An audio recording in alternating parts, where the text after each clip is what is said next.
On s'est déjà demandé comment une énorme boîte, un grand groupe, fait pour garder le cap. Parce que, bon, au-delà des grands PDG et des stratégies qu'on voit partout, il y a un système un peu invisible, un vrai moteur qui fait en sorte que tout roule comme sur des roulettes. Eh bien, ce moteur, c'est le contrôle de gestion. Mais avant de mettre les mains dans le cambouis, dans les mécanismes, posons-nous une question. Une question vraiment fondamentale. Une entreprise, au fond, ça travaille pour qui? Pour les actionnaires, pour les salariés, les clients? En fait, la réponse, c'est un peu pour tout le monde à la fois. Et c'est justement là que les choses deviennent intéressantes et compliquées. Alors du coup, comment on fait pour gérer tous ces intérêts qui, soyons honnêtes, se tirent parfois dans les pattes? C'est là qu'entre en scène ce qu'on appelle la gouvernance d'entreprise. L'image est assez simple. Imaginez un grand navire. Le capitaine, c'est la gouvernance. Il doit tracer une route qui convient à tout le monde, aux investisseurs qui ont payé le bateau, à l'équipage qui rame et bien sûr aux passagers qui sont les clients. Pour être un peu plus formel, on peut jeter un œil à la définition de l'OCDE. En gros, la gouvernance, c'est l'ensemble des règles du jeu. C'est ce qui définit comment on fixe les objectifs, comment on s'organise pour les atteindre et surtout comment on surveille que tout se passe bien. C'est vraiment le cadre, la structure qui empêche notre navire de partir à la dérive. Et la tâche est loin d'être simple, parce que chaque groupe, ce qu'on appelle les parties prenantes, a ses propres exigences. D'un côté, on a les actionnaires qui veulent leur part du gâteau, de l'autre, les salariés qui cherchent la sécurité de l'emploi, sans oublier les clients qui veulent de la qualité. C'est un vrai casse-tête à résoudre en permanence. Du coup, on voit bien que la gouvernance a deux visages. D'un côté, une dimension très politique, presque diplomatique, où la question c'est comment on arrive à contenter tout ce petit monde, et de l'autre, une dimension très opérationnelle, beaucoup plus concrète, quel comité on met en place, quel rapport on demande, bref, quelles règles on établit pour que la machine tourne bien. Bon, maintenant qu'on a vu la gouvernance, c'est-à-dire le quoi, passons au comment, le contrôle de gestion. Si on reprend notre image du navire, la gouvernance, c'est le pont de commandement, où on décide de la destination. Eh bien, le contrôle de gestion, c'est à la fois la salle des machines et le tableau de bord. C'est là, concrètement, que la stratégie devient une réalité. Son rôle, c'est vraiment de faire le lien, le pont entre la grande vision stratégique d'un côté et les actions de tous les jours de l'autre. Et ça, c'est un point absolument crucial.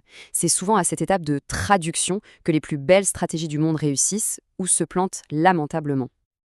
Alors, concrètement, ça sert à quoi le contrôle de gestion, ou le CDG comme on dit souvent? Déjà, ça aide à fixer des objectifs clairs, chiffrés.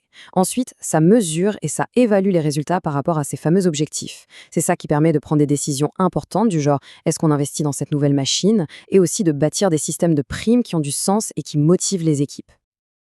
Mais ça ne s'arrête pas là.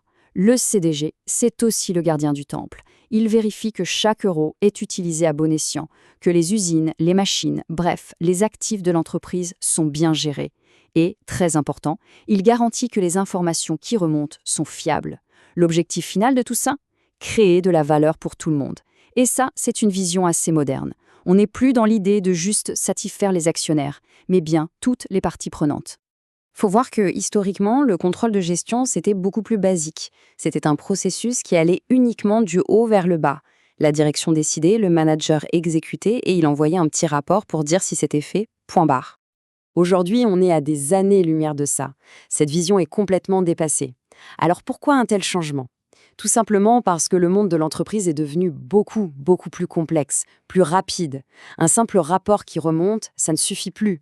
On a besoin d'un vrai système nerveux central, qui dialogue en permanence avec tout le monde, qui analyse les risques, qui ajuste le tir en temps réel pour vraiment piloter l'organisation.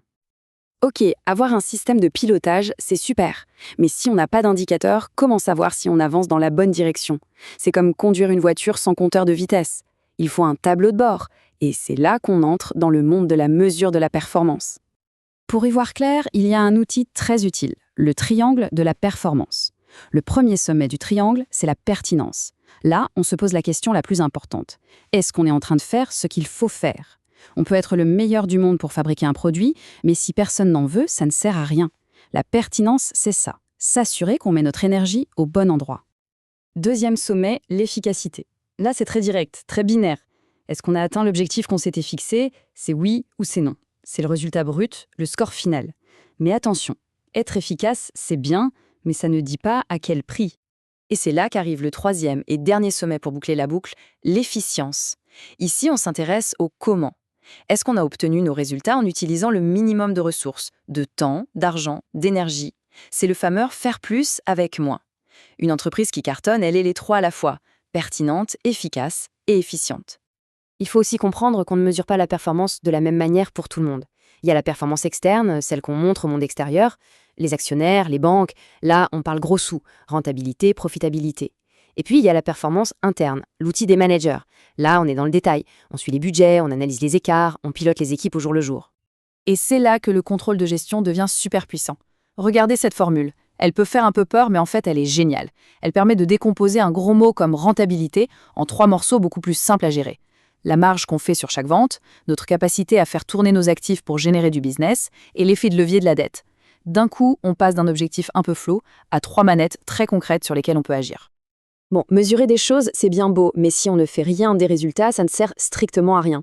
C'est pour ça qu'il y a ce qu'on appelle la boucle de rétroaction, le feedback loop. C'est tout simplement le processus qui permet d'utiliser les informations qu'on a collectées pour s'améliorer, pour corriger le cap en permanence. Et un des outils les plus connus pour ça, c'est le benchmarking. En gros, ça veut dire se comparer aux meilleurs. Mais attention, il y a une nuance super importante ici. Le but, ce n'est surtout pas de copier bêtement ce que font les autres. L'idée, c'est d'apprendre intelligemment, de comprendre pourquoi ils sont les meilleurs, pour ensuite adapter leurs bonnes idées à sa propre situation. Le benchmarking, ce n'est pas juste jeter un œil à la concurrence, non, non. C'est un vrai processus très structuré en 5 étapes. D'abord, on planifie. Qu'est-ce qu'on veut mesurer et qui on va regarder? Ensuite, on analyse. Quel est l'écart entre eux et nous? Troisième étape, on intègre. On communique ce qu'on a appris et on se fixe de nouveaux buts. Après, on passe à l'action, on met en place les changements. Et enfin, on arrive à la maturité. C'est le moment où, idéalement, c'est nous qui devenons la référence pour les autres. Cette citation de Claude Alazard et Sabine Separi, elle résume tout ça à la perfection. Le contrôle, au fond, c'est toujours la même chose. On mesure ce qu'on a fait et on le compare à ce qu'on avait prévu de faire. C'est ce décalage, cet écart, qui nous donne l'information pour piloter. Et voilà, la boucle est bouclée. On est revenu à notre point de départ. La stratégie, donne-le là. Elle dit au contrôle gestion ce qu'il faut regarder. Et en retour, les chiffres, les analyses du contrôle gestion nourrissent la stratégie, ils permettent de l'ajuster, de la rendre meilleure. C'est un dialogue permanent, un cycle qui ne s'arrête jamais. Et pour finir, une question qui ouvre le débat. Au final, qu'est-ce qui est le plus important pour la performance? Tous ces systèmes, ces tableaux de bord, ces processus bien huilés, ou bien est-ce que le vrai moteur, c'est la culture de l'entreprise, l'engagement des gens, les valeurs partagées? Qu'est-ce qui pilote vraiment l'entreprise, le contrôle ou la culture? La question reste posée.